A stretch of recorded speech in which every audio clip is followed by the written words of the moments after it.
for a Joe Reed. It's very much like trying to replace a Bear Bryant at Alabama or a Joe Paterno at Penn State.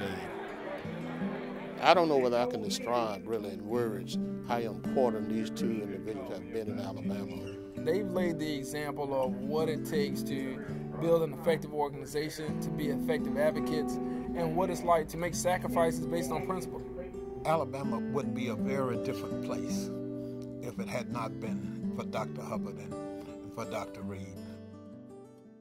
Dr. Hubbert and Dr. Reed knew early on that the success of the Alabama Education Association was going to be merging the two organizations and making sure that that merger was a success.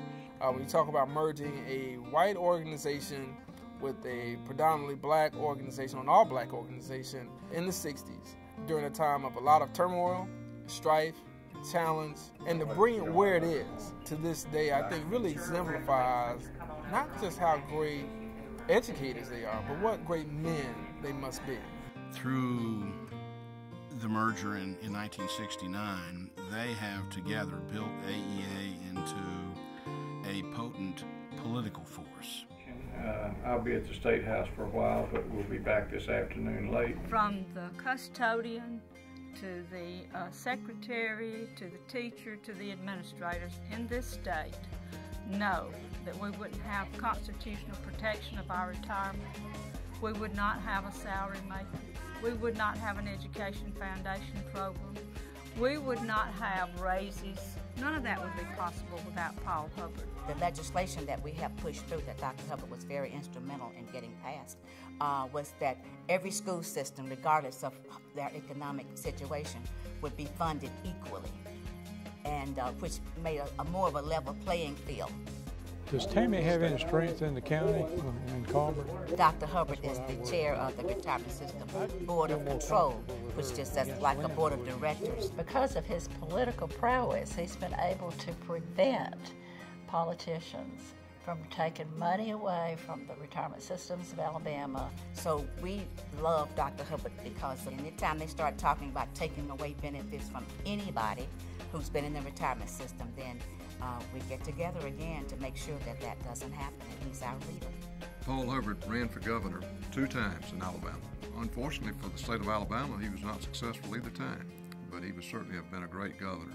He's the unofficial governor because I don't think that we've ever had one who is as smart as he is. I heard Dr. Hubbert tell a story one time about the gubernatorial race that he lost, and he said that, there are some people in political circles who said that he lost that race because some Alabamians view him as being too friendly or too close to black people. And he said that if he lost the race because he was too close to black people, then he was glad that he didn't win it. This case, the board did not make it in good faith. There was abuse of authority, abuse of discretion. Joe Reed has a lot of influence because of the dual roles he plays. First, is the right-hand man for Paul Hubbert with the Alabama Education Association and the #2 person in charge of that association. Beyond that, he heads up the Alabama Democratic Conference, which is one of the 2 major organizations that represent primarily black individuals that are members of the Democratic Party. Every black elected official in this state owe their election in part to Alabama Democratic Conference, primarily Dr. Reed. Dr. Reed has been out there on the line, making sure that we had competent people who would get elected and going out just finding people to make sure that we had somebody to represent all segments of the society. Alabama has more African-American elected officials per capita than any other state in the country, and that largely has been a function of reapportionment and redistricting, which happens every 10 years. And a plan that Dr. Reed developed probably 20 years ago is still in use, but he's recognized and has been for years as the legislative redistricting guru. And I think if you'd had redistricting and still had not had a powerful organization like AEA dealing with it, then you may not have had the success you had. I've learned a lot from my father. I've learned principle, integrity, honor, character, and true leadership. And I mean that in the sincerest way, in the sense of leading your family, being a leader in your community, not just being a person or personality when people are watching you, but even when they aren't watching you. If you got friends at the top, you can feel the difference.